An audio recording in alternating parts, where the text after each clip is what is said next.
नमस्ते नमस्ते नमस्ते सन्चै हुनुहुन्छ? हजुर सन्चै। कतातिर आउनु भएको बुवा? म आज एउटा दाइजो प्रथा सम्बन्धीको सिरियल हजुर। बद्री शाहले गर्नुभएको निर्माता उहाँ हुनुहुन्छ। उहाँले चाहिँ नि दाइजो प्रथालाई तराईदेखि पहाडसम्म जहाँसुकै पनि, हिमालदेखि तराईसम्म जहाँसुकै पनि यो दाइजो प्रथा लिँदाखेरि के त भन्दाखेरि विभिन्न घटनाहरू घटेका छन्। बुहारीहरूलाई सासू ससुरा र लोग्नी समेतले मारेका छन् र आखिर यो आफै ढुङ्गेर मर्यो अथवा आफै बिखाएर मर्यो अथवा आफै हामफालेर मर्यो भनेर चाहिँ नि कृत्य काम गरेर बुहारीहरू मारेका छन्।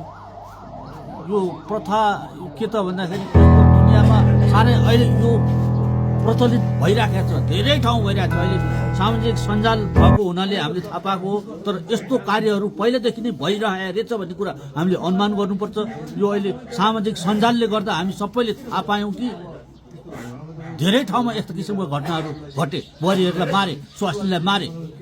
अब यस्तो घटना नघटोस् भनेर सचेत गराउनको लागि हाम्रो बद्री शाहले चाहिँ नि यस्तो किसिमको चाहिँ नि टेलिफिल्म बनाउनु भएको छ।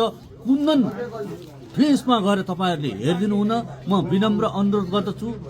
अब तपाईँहरूले पनि के त भन्दाखेरि दाइजो प्रथा जहाँसुकै पनि, चाहे छोरी दिँदाखेरि होस् चाहे छोराबाट पनि, अब अहिले दोहोरो चल्या रहेछ, दाइजो लिने दोहोरो चल्या छ अहिले फेरि। यस्तो किसिमको चाहिँ प्रभाव नगरौँ, यस्तो किसिमको व्यवहार नगरौँ। किन भन्दाखेरि कहाँबाट ल्याएर दिने दाइजो, कहाँबाट आफूले कमाउनु पर्छ नि हो। त्यो कारणले गर्दा कमाउने हो, अर्काको आश गर्ने होइन, श्रद्धा गर्ने हो।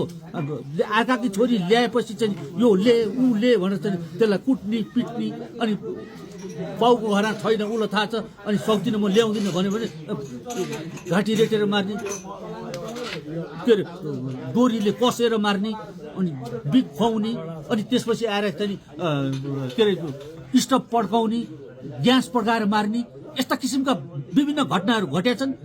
यसलाई हामीले न्यूनीकरण गर्नुपर्छ। यो कदापि नहोस्। म नेपाली दाजुभाइ दिदीबहिनी तथा यस्तो किसिमको प्रथा जहाँसुकै छन्, यो प्रथालाई हटाइदिनु हुन मेरो तर्फबाट विनम्र अनुरोध गर्छु। हस्, धन्यवाद।